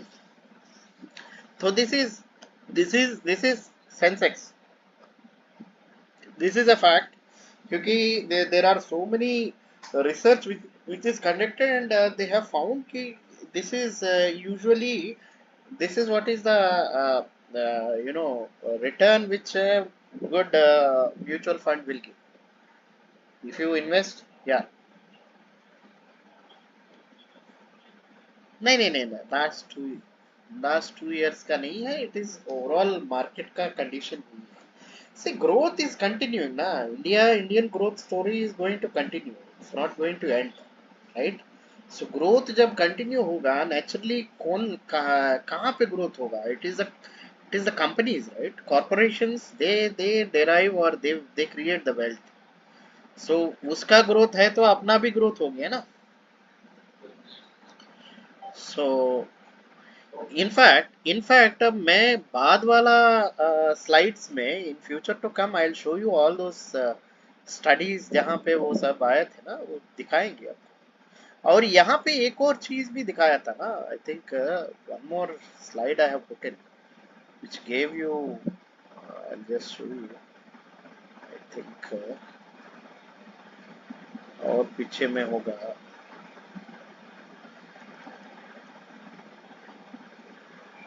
नहीं नहीं, मैंने आज ऐड किया था कुछ स्लाइड्स को,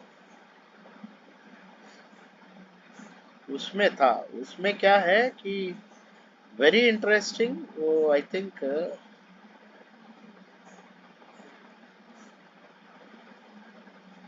ये देख रहे हो, इसमें ब्लू कलर वाला जो है दैट इज इंडियन इक्विटी 1990 से लेके 2020 तक. यहाँ पे if you see the footnote, end equity end is represented by Sensex from 1990 to 2020. बाद में 2020 सॉरी 2002 से वो बन गया है निफ्टी 50. ओके, निफ्टी 50 का ट्रैक किया था, तो उसका जो है 68 टाइम्स जो है वो बढ़ गया था within that 32 years. Whereas US equities Indian rupee convert अगर करेंगे तो तब उसका जो है it has grown by 55 times. 55 times. Hello,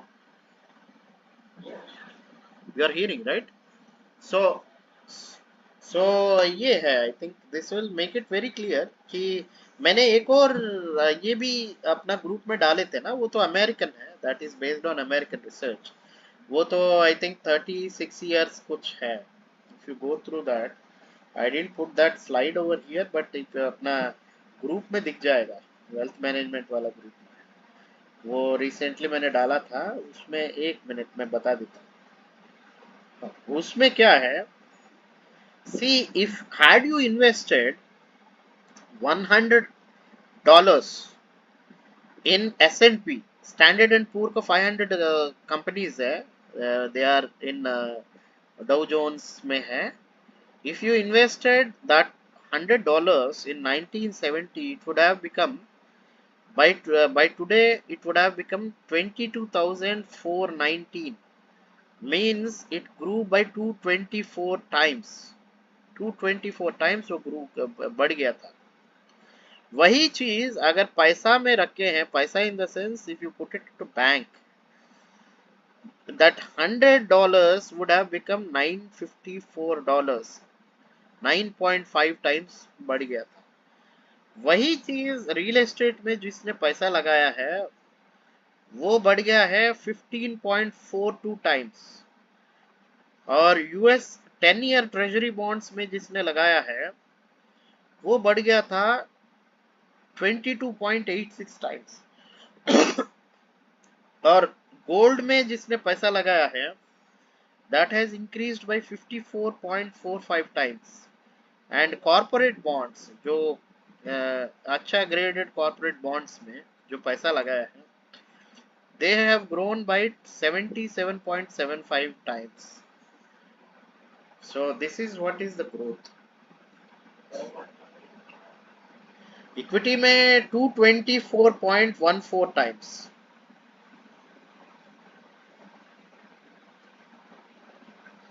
these are facts. Okay, ये चेंज नहीं होता है बस.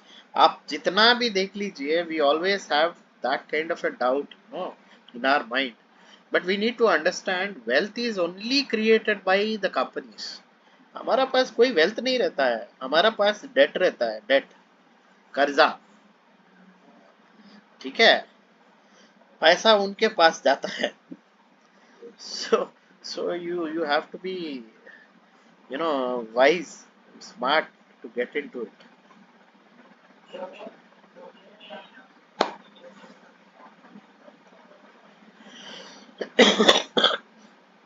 नहीं, next Sunday I am taking leave क्योंकि I am moving out. Next Sunday will be a gap. Next वाला में मैं आएंगे. I will discuss something on Warren Buffett का Warren Buffett way of wealth management. वो बहुत ही अच्छा टॉपिक है. Because if you want to know become rich or be successful, you need to have a role model. बिना role model का कोई भी discussion अधूरा रह जाता है. ठीक है. Warren Buffett is the only person since 1970s. He was the only person consistently in top 10 richest in the world. आज भी है. So ये without discussion about him, his thought, his philosophy, हमारा कोई काम का नहीं है. जितना भी डिस्कस करो उसको कोई फायदा नहीं. That need a little preparation, क्योंकि आज तक मैंने उसके बारे में सुना है, अभी कोट भी किया है, बट अगेन उनका प्रिंसिपल्स मुझे पता है, but again I need to do a detail study on that. ठीक है. And that will be very interesting. That हाँ हाँ. Anybody would like to ask anything? Any newcomers? Yeah. Right.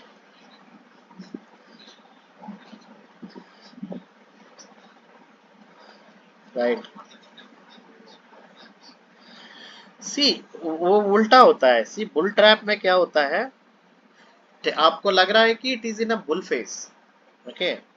But those people, smart people who have put money into it, they increase it, they will come out of it. जो बच जाते हैं, they are into a trap whereby it keeps on continuously falling. Right. वो fall हो जाता है to such an extent that your investment will erode.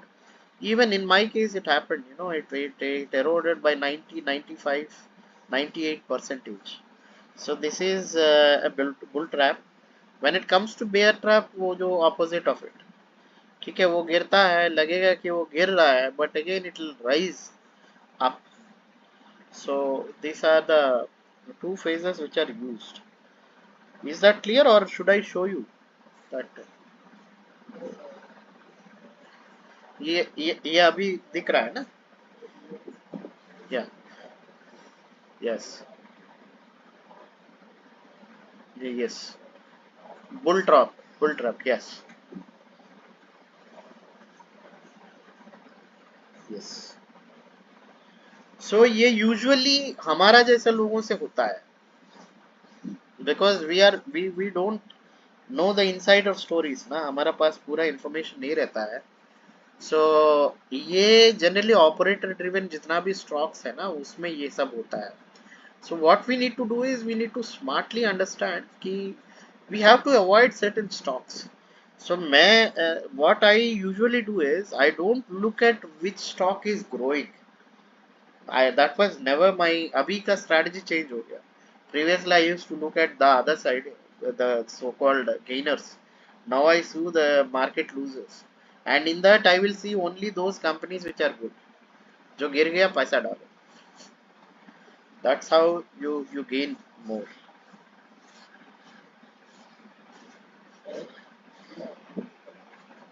Yeah.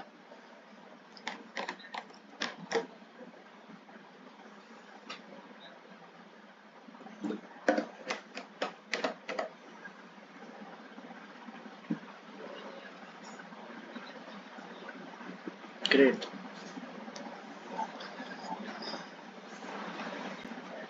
All right. Yes. नहीं, see, yeah, right.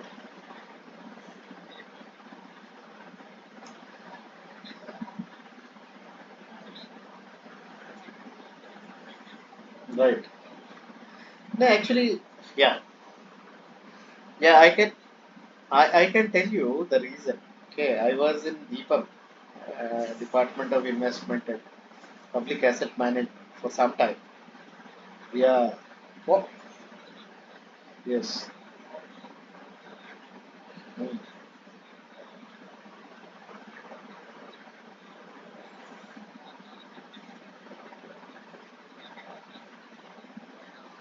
Right.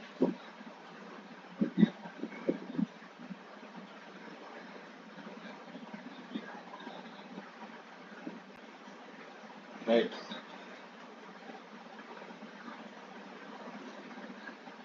Right. No, in fact, मेरा अभी का I see now right now my portfolio is mostly with PSU stocks. Okay, that the reason being, I'll tell you, prior to 2016, especially 2011, during UPA era, they have given more autonomy, and then there was almost very less interference by the government. So the companies and the management were more or less independent. They took their own decisions, and it risen till 2016 when Department of Disinvestment was formally changed to DPAM with a changed mandate. Previous mandate was not to sell any company, only to offload some. It is called as a minor stake sale. Now, in 2016, they came up with a big bang, policy stating that we will sell off. Government is not into the business of doing business, so we will only we will sell off the business and come out of these segment, PSUs. So that was the philosophy with which the present government came. So in 2016, initially the targets were given, but it could not be taken off. But the majorly it was in 2017-18 when the disinvestment proceeds reached around 1 lakh crores.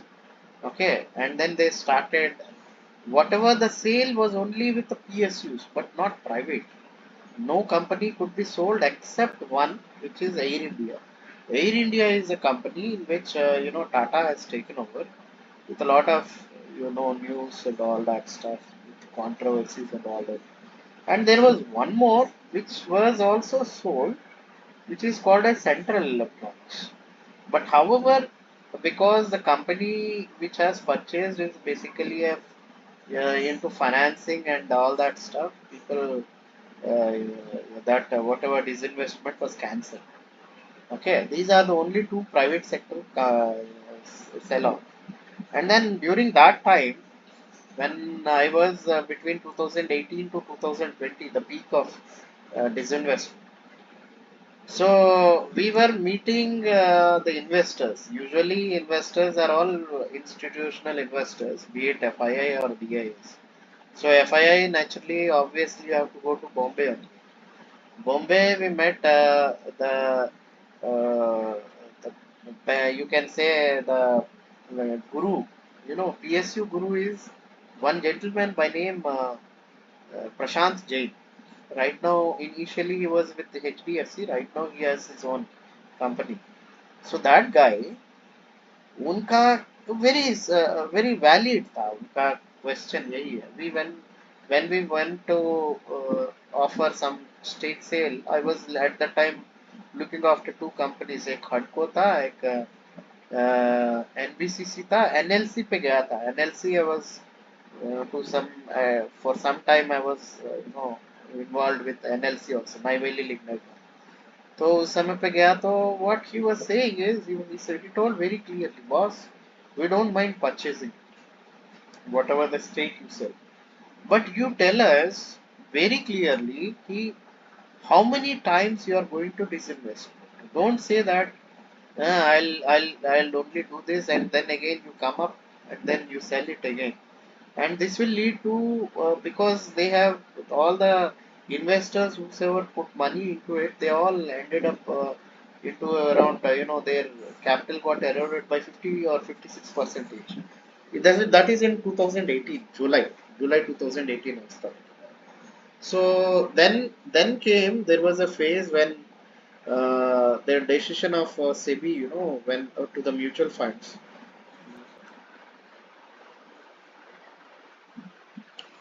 What they said is you just have only one option. Another option is like you tell us very clearly. Uh, you you you sell off say 10%, 20%, but in only single go. Don't sell it multiple times. Multiple times we always have a thought कि हाँ जैसा है वो आप भेजेंगे वो तो stock गिरेगा जितने बार भेजेगा उतना गिरेगा last time will go and purchase so this is what the concept is. So and then mutual fund का भी क्या था वो जो mutual fund agencies को सेबी ने गाइडलाइन दिया है कि you cannot sell off these equities, especially you cannot purchase mid cap and small cap when you are dealing with large cap. Where with that, this entire PSUs which were into mid cap and small cap, even otherwise because of the disinvestment policy, they all collapsed. वो collapse इतना तक गया था जैसे कि BHEL, it went up to almost 400. 400 से it went down to I think 20 or 30 उस range तक चला गया था तो अभी hundreds में है so there was a erosion now recently I am hearing I don't know because we can't predict what is going to happen in future now I heard it from you know the top level like I would not like to name them but they are saying that disinvestment is a era of past. I don't know whether this is true or maybe the government may come up one fine day and say that yeah we are going to disinvest XYZ company. And the moment they come up with that statement, it will again fall. So this is why it is growing is still अभी जो bell को ही ले लो BHEL BHEL right now 130 140 range. Okay, still it hasn't touched that 400 peak. So I still feel some companies still have further steam left out. But again, one thing I can definitely tell you, CPSEs will give you very good amount of what do you call dividend अच्छा मिलता है. Yeah. Dividend. Then the other why I'm still sticking on to it is they also give you bonus and split. ये भी देते हैं. So I'm sticking to it. I think that yes, वो तो करेगा ही. And then there are the policy of this government of India is also very clear कि certain strategic sectors के अलावा बाकी में वो disinvest करेगा. Those strategic sector, oil, power, all that stuff, na, कुछ sectors. Okay. So in that they will not do any disinvestment. So those are the safe bets. So PSU banks, PS, yeah.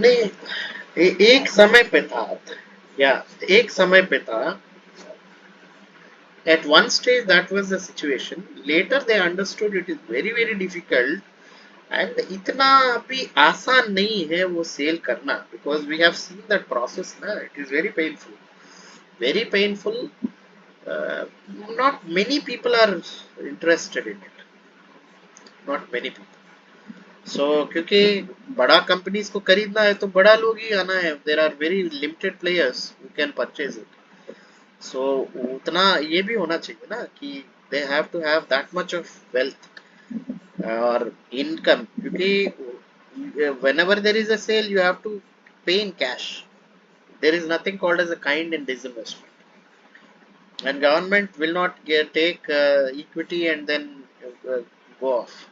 You have to pay cash. So, how many companies have cash, say 10, 20, 30, or 40,000 or 1 lakh crores? See, say a company like BPCL, yeah, IOCL, you have to pay in lakhs of crores. So, which company is capable? ये भी एक बात है.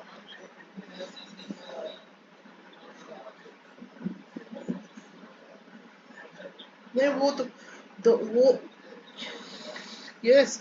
See, I'll tell you, most of these companies, good companies, they already reached almost below 60 levels. Some companies like Gale is just 51, just striking, it's just okay. So they are just already here. Even all oil giants, they are all above. You can say below 50, below 60 percentage. में ही है.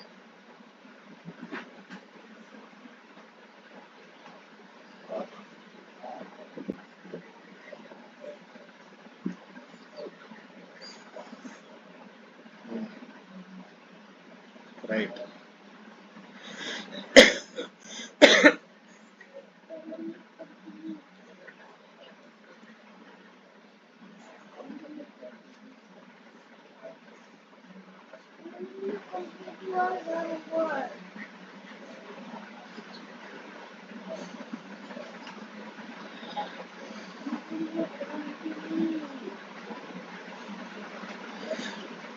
नहीं, see, regarding Coal India, I can say that is cash-rich company in the entire PSU segment. उसका cash is इतना ज़्यादा surplus है, and then government once they see a lot of cash with a particular company, they will churn it out in the form of dividend. तो आपको अच्छा खासा dividend मिल जाए. And it is a monopoly company है. It is going to there for another 20-30 years तो आराम से रहेगा ही. So it will be good company. See what I understood and seen is all the PSU companies, including banks, they all are very good. They pay you good dividends. And then bank जो इतना erode हो गया था ना value. So I felt it to be very one of एक merchant banker का बताया है मुझे IDBI का. I could not recollect his name. That fellow told very clearly, you know, he's a Punjabi guy from Delhi. उसने बोला साहब ये जो these ये जितना भी PSU stocks है इतना गिर गया आप जो है खरीद के रख लीजिए. You purchase it, it will grow. It will not vanish. At that time I was very shaky about that NPA thing and all. I was not very comfortable. But again, what he said, later on, what I did is I started accumulating PSU stocks, PSU banks. Now they are, मुझे तो minimum 3x, 3x, 2x, 3x का profit मिला है उसके साथ. So yes, yes. Punjab National Bank, yes,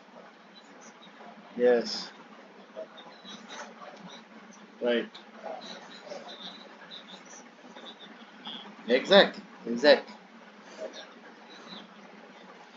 Yeah, they are very undervalued. Yes, of course. So that's why what?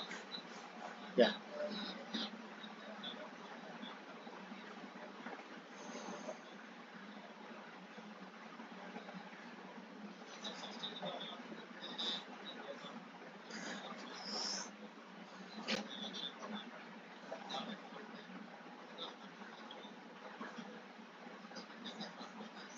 yeah.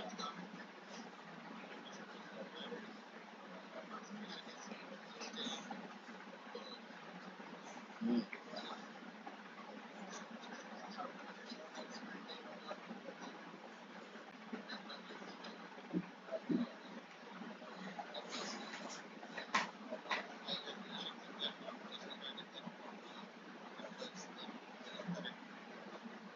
Very interesting question. I'll just tell you. See, if you see Indian economy as a whole, we are a bank dominated economy. It's not unlike USA, which is market dominated economy. Here, the funding is to be done by the banks predominantly, and no government, no whatsoever, howsoever foolish they are, okay, howsoever foolish they are, they cannot ensure that the banking sector is totally doomed. So that is the reason why I have decided, I have faith at least. No foolish, I don't think any leader is so foolish that they will put everything to stake. So it will remain, and I put lot of money into banking sector. So my portfolio is predominantly banks. So it will grow. It will grow. It will come. These are all temporary setbacks, and anyone who fiddle with banks, they are fiddling with the entire economy. And if the bank collapse, entire economy will collapse. And I don't think that is going to happen in any time to come in future. Yes, yes.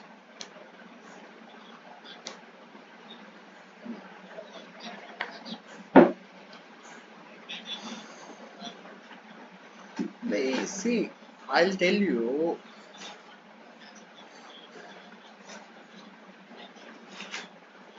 exactly.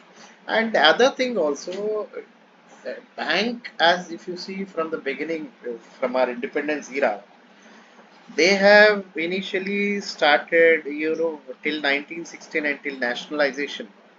All the bank collapses, bank, everything is a daily routine. Every year, some 10, 20 banks used to collapse, right?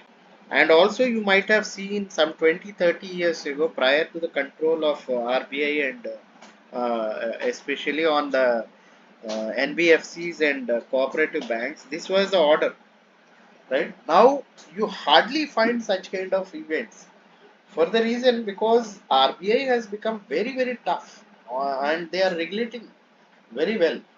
So, I don't think that in any time to come, this banking sector is going to collapse.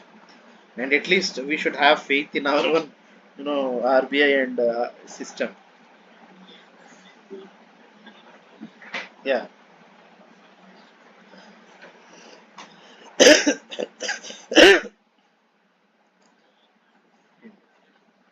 Mm,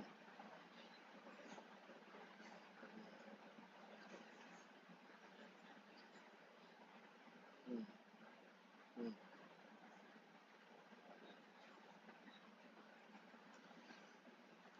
It all see.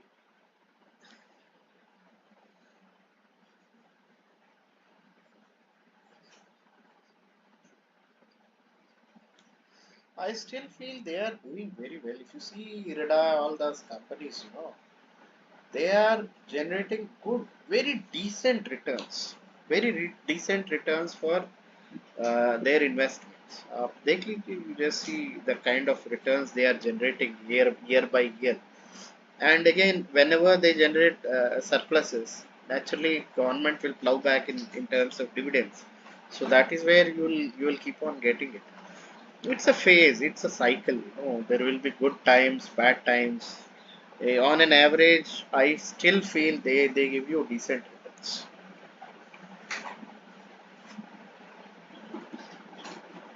Yeah,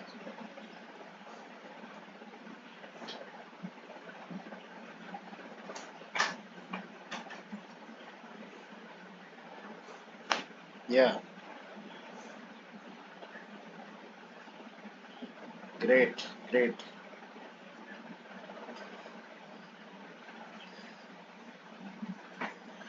No, I'll tell you. I'll tell you. Anyway, we are now we are entering into that next phase.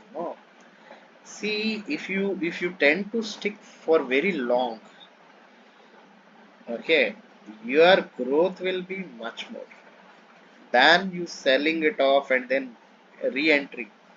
Reason being, I'll tell you, for example, say you have taken a stock X, okay, it has grown according to you, say, even your portfolio right now has risen to 2x, right? Yeah, 3x.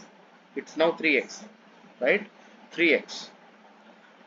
If at all, the proven fact is like market, whenever it crashes, it will not crash beyond 50 percentage. It will not. If it crashes, your maximum losses you will be incurring is around 50 percentage. 50 percentage of 3x is 1.5x. Still you have 0.5x extra. Okay. Now, when it grows, if the more it falls, the more it rises. So usually 100 to 200, 300 percentage rise will be there. So assuming that 200 percentage on an average, let us say 200 percentage it has risen, right? 2 into 2 into 1.5 is again 300. 3x means 4x. It becomes 4x. Your your value of your portfolio will become 4x. 4x after that, even if it falls, if you see the iterations, finally you'll end up say after 10, 20 years, 10 years maybe 8x or 9x. And then after 20 years it will go to 20, 30x. So you have faith in it, right? It's a growth curve. It is growth curve. We don't know. There will be ups and downs. They are all temporary. Okay. Re, rebalancing rebalancing का ही हम लोग we are going to have a session on coffee can portfolio. Okay. Coffee can portfolio is a very successful success story. You should not touch it. You know, ये Robert Kirby करके is a wealth manager in USA. He found this. He coined this word. You know, he observed a very strange thing in 1980s when he is one of the most successful wealth manager and a fund manager, and he found strangely one of his customer, you know, or the client. He did not. He forgot to see what is, you know, check it, and he did not do that so-called active trading.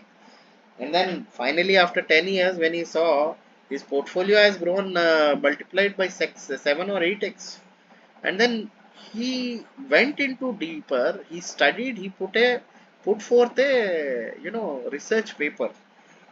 I have shared it with somebody. I'll put it in our group also again. So finally, it is proven based on that. If you see Saurav Mukherjee, Ambit Capital, all these people, you know, they all came up with this concept. They come up with, you know, they do the portfolio management, and I'll put that in the subsequent slides also. I think you have to continue further. Then only you'll see the entire, you know, the continuation of whatever we are discussing.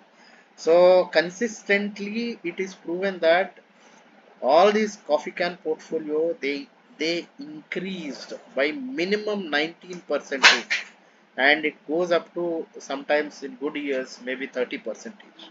So it is proven. Okay, so you continue with it, don't sell it. Okay, that's what I was yeah, yeah, right,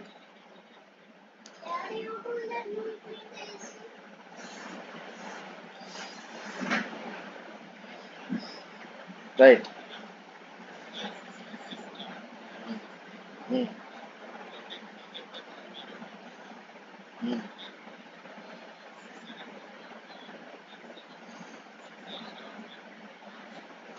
No, again, again, this is one stage, right? They may have continuous cycles. This is one. And as I said, the risk is very high in badly performing companies than good companies. If you have put money into good companies, it will come up. This cycle will continue. If it is a bad company, it is bust. So that is why the choice lies with how you identify good stocks. Okay. Chalo, we will continue. I think today it's already 23 minutes extra, and my daughter is waiting to eat. She didn't had food, I guess. Okay. Okay. Right. Bye.